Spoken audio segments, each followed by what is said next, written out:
Welcome to GrayPrimer, a weekly show that's mostly about miniatures. My name is Nick, I'm your host, and in this episode it's another Necromunda November special. No miniatures this time, but some really fantastic books.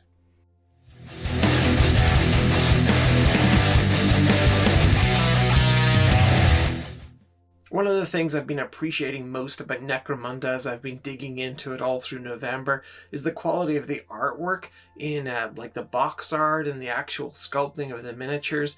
And I'm really hoping that these three books, I've got Gangs of the Underhive, the Book of Ruin, and the Book of Judgement, I'm really hoping that they're going to be packed full of that fantastic art as well. Only one way to find out is crack these open and have a look. Back soon. Okay, so here is the Gangs of the Underhive, a gaming supplement for Necromunda. Kind of a busy cover, lots of sort of blue tones there as well. I guess that's to sort of say we're sci-fi, but we're edgy and it's a midnight kind of deal. Or something like that, I don't know. I'm not sure why a Delaque is front and center. Not my favorite looking gang. I would much rather have something like a creepy Cawdor or a cool Orlock or even a Goliath or something up front, or an Escher up front. They're not my thing, but maybe they're your thing. I don't know. On the back, what do we have? We've got another Delaque here. We've got the old branding for Warhammer. We've got Games Workshop's logo, the Warhammer 40,000 universe written on here. 2018, the new branding didn't come out until 2019. So inside you'll find information for House Gangs, Underhive Armory, Pets and Brutes, and then hangers-on and hired guns. You do need a copy of the Necromunda rulebook to use this supplement. Let's have a look at the contents. You know, what I love about this is it opens up onto this fantastic map of the planet of Necromunda. And it's easy to sort of forget that all of this is happening on one planet. Sure, there's a ton of stuff going on. I mean, on this you can see sort of marked the major hives here. You've got, the Palatine. You've got the, what's this? Quinsperus cluster, the Ruined cluster, Gothrel's Needle. There's a lot going on here. But what also says is approximately 1,000 plus minor hives excluded from view. 1,000 plus that aren't even on here. And here we've got a sort of, what is that, Serverator's note? Not shown in this map is an extensive tunnel network that spans much of the planet. Okay, that's awesome. Recent surveys determined that less than 23.9% of this network remains in operative condition. That's still 23.9% of a tunnel network that covers the entire planet. Almost a quarter of the planet is covered by an active tunnel network. That's insanity. You've got these deep core mines. I think that's what these are designating. And you've got sort of major settlements as well as sort of the major hives.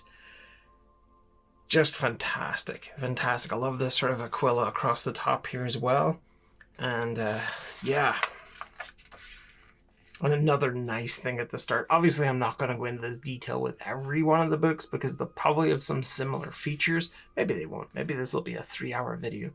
But we've got the layout of Hive Primus here. This is showing sort of where up into the spire. You've got the top of the tree up there, really. Into Hive City, where the mass of the population will be. You got the Underhive, Hive Bottom, and then you're into the Sump. And as you can imagine, the wealthy, the powerful are at the top, the political elite. And as you get down and down and down, you get into the gangs in the Underhive. And honestly, you're probably getting into the beating heart of what makes a Necromunda work. And over here you can see sort of the clan houses represented within this hive. You've got the great houses up top here. And, you're sort of going up and up and up into the imperial house at the very top. And I love this. I think it's a really cool depiction of what a hive city looks like. I like that all the pages look pre-aged. Everything is kind of grotty. You just kind of want to clean your hands after touching these pages because they look like they're so grubby and greasy. Some really neat stuff. You got sort of this cool little data slate here to set the tone to remind you you're in a 40k world. And then it goes through a bunch of sort of the history the different things that sort of happen within the Underhive. Pretty appropriate drawing here to illustrate gangs of the Underhive, just lots of scary creatures attacking other scary creatures. Even the human ones are pretty scary. It goes into house composition and everything, that sort of gang composition. You got this beautiful art of one of the Cawdor folks here. It's nice to see the different gang names on these images as well. This is Cottle Scrudder from the Hanged Gang in House Cawdor. I just love those weapons. They're so cool.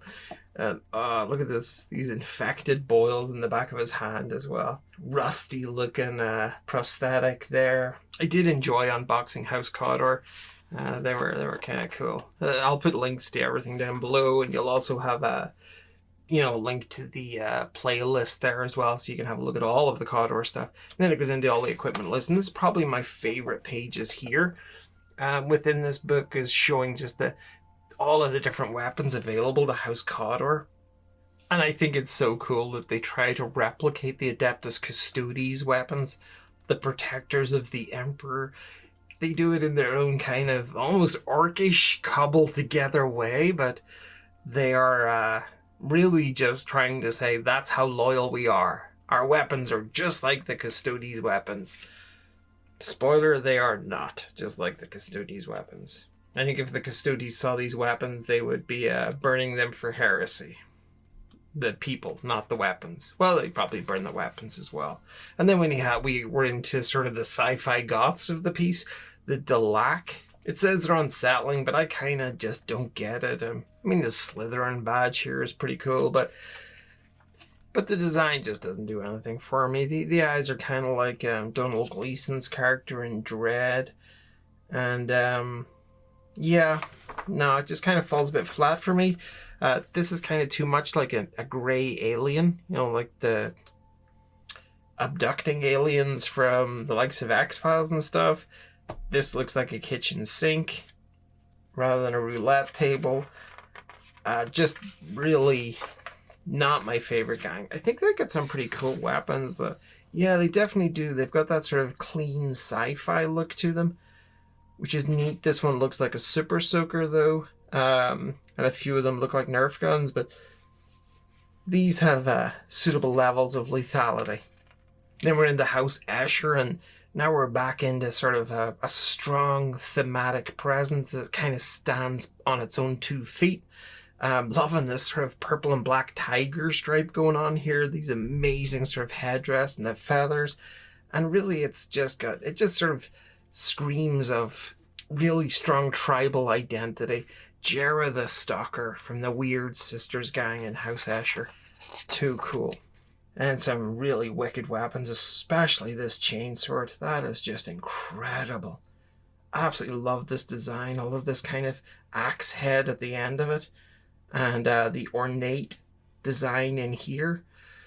And then a lot of the weapons seem to be incredibly sort of lightweight or slimmed down. I mean, this is a flamer unit, and it looks like as skinny as like a las rifle. You got even the combi bolter over here looks kind of compact. I do like this, and that I guess points towards infantry units that can move around the battlefield at a much higher pace. And then we get infantry units who definitely aren't going to be moving around at a higher pace because they're big old vat hulks, but they are going to be making up for the lack of speed with just sheer brawn. You got Brock the Stimmer, Shiv's Crushers gang, and House Goliath. It's just surrounded by sort of stem tanks here, and they're just injecting straight into him. That's cool. Great tattoo on the arm there as well, and it looks like he's got subdermal spikes there. Is that what you call those? Subdermal implants? Branding is great on the logo here too, with these rusted spiked cogs and the big old Warhammer. One of the gangs is called Dog Soldiers. I like that. Okay, into the weapons as well, and much heavier duty. It couldn't be more different from the House Escher there. This is all lumps of metal, and you'd need to be full of stims to be able to swing this stuff around. I mean, that cleaver must weigh, I don't know, 20 kilos? Probably, and the rest. but it all looks sensational. House Orlock here into the sort of industrial superpower of the Underhive. I love this sort of metal gauntlet holding the chain. That's great. The Sump Dogs, Shotgun Jack. This art's okay, but the weapons are fantastic. And it keeps it simple. I mean, we're down to a stub gun, heavy stubber, combat shotgun, auto gun, auto pistol, fighting knife, and okay, maybe not so simple, a harpoon launcher. I think that's amazing, and that on the miniature looks fantastic as well. This is the one gang I wasn't able to get my hands on before I did these series of videos. House Saar. I kind of wish I had now, even just looking at this sort of spider skeleton kind of logo. I just, and even his armor looks fantastic. I kind of wish I'd got these. This look is great. Nice piece of art here. And then we're into 2 pages of weaponry again, and they look so sci-fi. Look at this. And they never seem to go into that kind of nerf look that the Delaques had. I don't even know what this does, but it's pretty cool. Is it just like is it instead of a helmet you pop this on and it protects your noggin? That'd be kind of special. And shock stave and shock baton. That's great. Yeah, I'll have to pick myself up that House Saar gang. And then we're into bounty hunters and hive scum. All of the hired guns of Necromunda. We looked at a couple of those yesterday with Cal Jericho and Scabs. Some great bounty hunter art here. A little bit of comedy in these as well. I kind of like that. Some of them are pretty neat looking. I love this. This guy looks like Slain McRoth crossed with William Wallace from Braveheart. I think that's just fantastic. And is that a squat? Grendel Grendelson, a squat bounty hunter. A squat in Warhammer 40k. Oh, why can't we have squat armies anymore? Look how fantastic he looks. Best character in the whole book. Best character in the whole game. Is there a miniature for this? Can somebody tell me, is there a miniature for Grendel Grendelson? There needs to be a miniature if there isn't one already. And this guy as well. Grub Targeson. Wow. Like, wow. And then some amazing art here too for Kriya the Huntress, Key Toro, House Escher, Death Maiden. Wow. Great job title. Oh, look at this dude. Oh, wow. This thing would be ejecting rounds right on top of his head. That's going to keep him nice and angry, I'm sure. Oh, the face of just grisly joy. Yikes. Yikes. Oh, wow. What is that, a Goliath thing? Oh, yeah, cool. Mungo Meat Fist from the Knuckle Boys gang. House Goliath. A Goliath Zerker. Oh, so cool. And I think that will pretty much wrap it up for Gangs of the Underhive. Ugh, really? Oh, no, this is nice. These have been painted really nicely. We've got the Brethren of Bones for House Cawdor here. And these are all the same names as came in the instructions within that sort of gang box. And it's cool to see them in little sort of layouts here, little dioramas. House Escher, yeah, these are all the same sort of names as I saw before. The Iron Lords from House Goliath. It's really easy to tell which gang is which. You just glance at them and you can pick them out. I love that. I love how well branded they are, I guess. Oh, I gotta get these. Look how cool those guns are. Yep, that'll be the next purchase. And then into some hard guns. There really is a Grendel Grendelson miniature. I am so happy. Don't see the other guy there, the sort of Slain McRoth crossed with William Wallace one, but Grendel Grendelson will do it for me. Wherever this is, I'm going to find it. I bet it's Forge World and it's about €800. In that case, I will just look at it in the website and slowly walk away. All right, that's one down. get onto the others. So here it is. It's the Book of Ruin. And the Book of Ruin is much more up to date. It's got this nice yellow ribbon this time. Got the familiar hammer and eagle logo there. Got the Citadel branding, Warhammer branding. And inside this book, you're going to get Corpse Grinder gangs. You're going to get the Chaos Cults gangs, Gene Stealer cults. Oh, cool, Gene Stealers. Embrace the Corruption, bunch of new scenarios. And this is a supplement. You do need the Necromunda rulebook as well as the book I just looked at there, the Gangs of the Underhive, to use this supplement. Okay, yeah. So we got the same map. Hive City. Beware of subversive thoughts. Have you had thoughts of sedition, deviance, or defiance against authority? Then a psyker might have subverted your thoughts. If you think you've been at risk, report at once to your local Palanite precinct fortress. Not just our precinct fortress for cranial readjustment. Is that a smack to the head with a hammer? Or is that something more scientific? That kind of sounds like a smack to the head. Oh, whoa. Look at that corpse grinder. That is just meaty goodness right there. The Blood Drenched. That's his name. Lodge of Forgotten Vows. That's his gang. And then the Corpse Grinder cult. The Corpse Grinders, of course, they're cannibalistic Cornate cult. And they're... whoa. Really not to be messed with? I mean, it's not like you're going to run the risk of just running into them in the street. They're not going to be hanging out in your local coffee shop. But, still... you wouldn't want to cross them anywhere, really. And then we get into the chaos cults here. And now we're talking. Look at this psyker all juiced up and blasting out into the universe. Those creepy fingernails. You got that glow from inside. I mean, he is lit up here. Covered in talismans and chaotic iconography. It just looks fantastic. Nyrus Kilgarren. The rogue psyker. That's so cool. This is pretty creepy as well. Whatever this is, hanging out at the theater or whatever that was. Love this. Introducing Gene Stealer cults into the Underhive. All of the different sort of variations of what that means of being acolytes, neophytes. Adding things like telepathy and telekinesis. And here we have like a Xenos-tainted House Escher gang. That's so neat. You can actually taint an existing noble house. Noble-ish. Are they noble? Escher? I don't know. But I love that sort of crossover and that, you know, you can taint with chaos. You can taint with like the Gene Stealer cults. Great stuff. Really adds a whole other dynamic to it, which I think is very cool. Bunch of different scenarios there. That has to be a Goliath.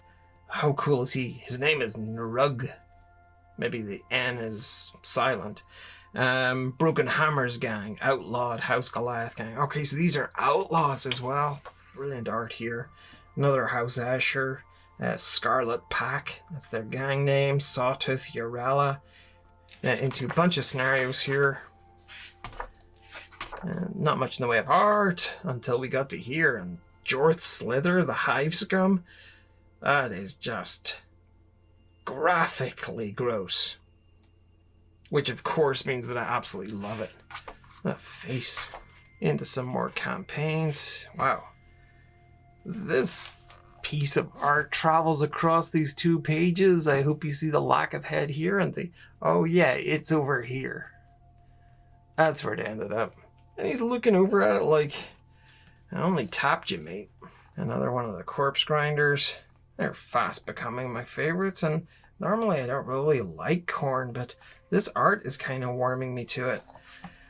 And I love this. The creating Zone Mortalis battlefields, and much of this scenery is what I would have seen in the Dark Uprising box, that super heavyweight 6 inches deep starter set, which I reviewed a few weeks back.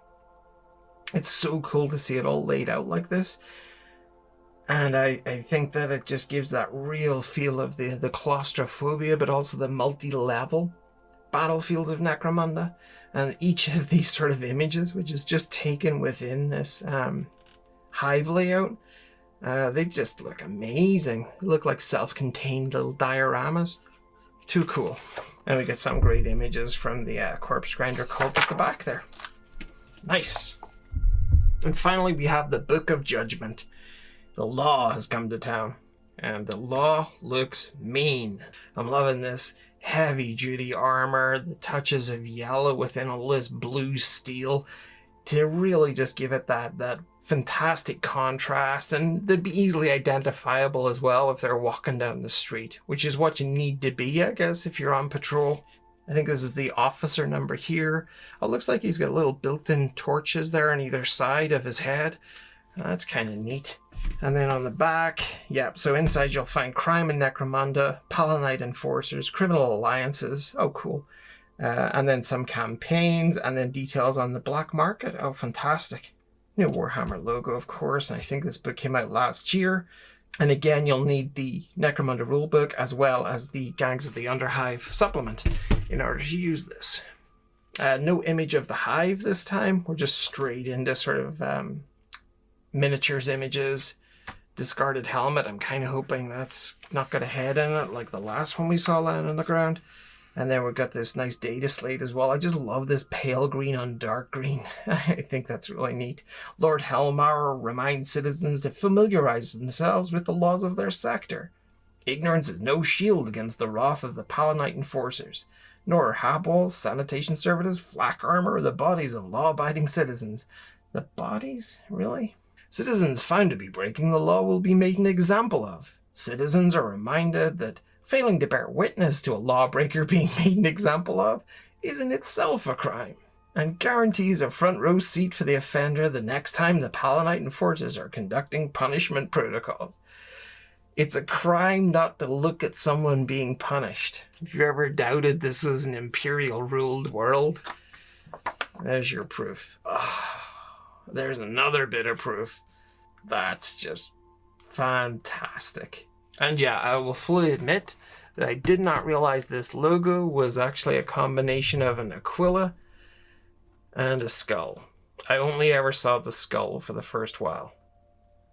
I don't know how I didn't see the aquila within it and the eagle's wings here and here, but hey, at least I spotted it in the end. At least I admitted it.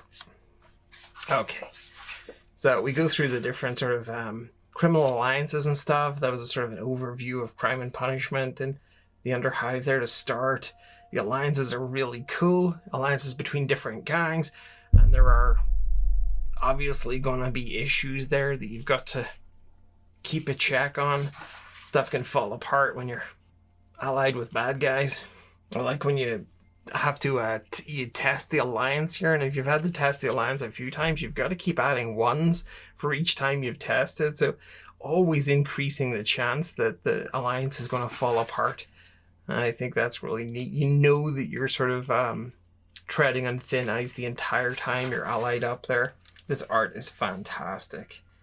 You can see how all the elements have been brought together, that the skulls have been drilled through and made into keychains hanging off this thing. This one has its eyes covered and has a spiky crown. It's just super creepy, but super cool. Some nice art through this as well. A lot of black and white stuff. Into the Palanite enforcers themselves. And this is kind of cool. The enforcer hierarchy. I hope you can see that. And it feels much more like a Marines chapter when you start to look at detail like that. I love this sort of wax seal off to the top right hand side too. And you see kind of the breakdown of the entirety of the Palanite organization. Yeah, a lot of the art is quite dark in here, but it's a dark old world in the Underhive. And then into the black market, which I find just fascinating. I love that that exists. And the logo is pretty cool as well. You're gonna say what everything costs, and the legality and rarity of it on a scale, which is very cool too. Oh, look at this piece of art. This is beautiful. Yeah, again, quite dark. Let me see if I can get that up for you any closer. Like, that's lovely. I wouldn't mind having a few poster prints of these as well. I think there's some of that stuff available on Warhammer's website. I think they do some sort of artwork prints and things. I must check that out. And then we're just sort of into stat sheets for weapons. And then we wrap it up with some hard guns and hangers on, which is very cool. 3 fantastic books there. I'm absolutely thrilled with those. They're beautifully finished. There's a coherent design aesthetic which runs through all 3 volumes. I think that the color art in it is knockout. Some of the little black and white pieces are fantastic as well. There are very few low points. After I switch off the camera here today, I am going to just be digging into these. I can't wait to read more about like the black market. I'm kind of interested in some of the gangs. But I think that the Book of Ruin is probably going to be where I'm going to spend most time. Just reading about the Gene Stealer cults, about the sort of the chaos infection that can happen as well within the houses and within the gangs. I think that's really fascinating. But that wraps it up for these 3 great books. Next weekend I'll be wrapping up Necromunda November with House Delaque here and some of the Palanite Enforcers. So some of my favorites against some of my least favorites. If you're enjoying this content, please like, share, and subscribe. And until we meet again, please take care and bye-bye.